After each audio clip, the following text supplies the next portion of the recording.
সাহেবের উনি তা দেন নাই, উনি গিয়েছেন পালিয়ে।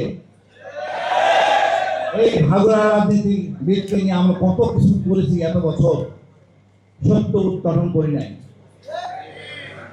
আমাদের এই ক্রান্তি লগ্নে আজকে রাতে পাকিস্তানিরা যেভাবে আমাদেরকে মানুষ হত্যা চালায়,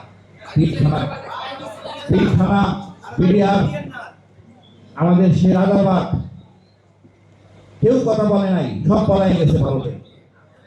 তাজউদ্দিন সাহেব সব পালাই গেছে।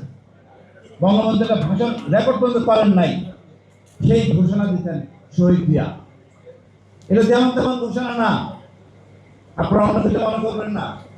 বিদ্রোহ হয়, আমি তো শপথবদ্ধ ছিলাম পাকিস্তানের পক্ষে, সেই শপথ ভেঙে আমি বিদ্রোহ করলাম এবং একই সাথে সেনানিবাসে ঢুকে আমার অধিনায়ককে গ্রেপ্তার করে নিয়ে আসলাম। অধিনায়ককে গ্রেপ্তার করা যাতা বিষয় না, এটা আপনারা সবাই বুঝবেন না অধিনায়ক জিনিসটা কি। তারপরে সেই বিদ্রোহ যুদ্ধ চলে দীর্ঘ এত বছর, একটা বছর প্রায় 9 মাস যুদ্ধ। এই আওয়ামী লীগ ভারতে বসে যুদ্ধ তো করেই নাই, উল্টা 7 দফার একটা অনৈতিক চুক্তি করে বসে, যে চুক্তিতে আমরা পরাধীন হয়ে যাই। আমার কেউ বলতে পারবেন স্বাধীনতার আগে আমরা পরাধীন ছিলাম? পাকিস্তান তো আমাদের ছিল, আমরা 7.5 কোটি লোক ছিলাম, আর ওরা ছিল 4 জাতিতে 5.5 কোটি। দোষ কার? এটা কেমন তার হিসাব নিকাশ আমি কিছু এখনো বুঝি না। কি ছিল প্রত্যাশা আর কি পেলাম?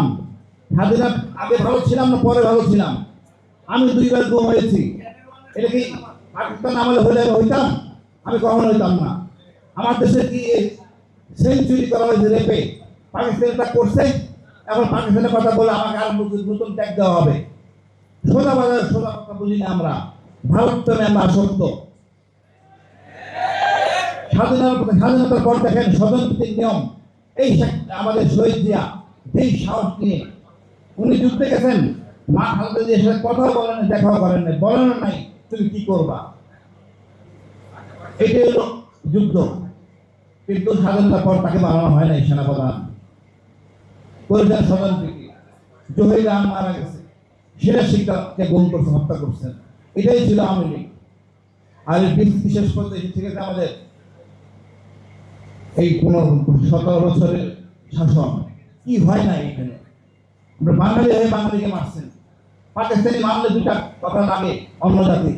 বাঙালি হয়ে বাঙালি মারলে লাগে, কষ্ট লাগে। এটা আমাদের দেশ, লুটপাট করে আমরা চলছি। অনেক সংস্কার হয়েছে, আপনার একটা আন্দোলন হলো, রক্তক্ষরণ হলো, একটা সনদ হলো, সনদটা মানতেছেন না, চরম গাদ্দার।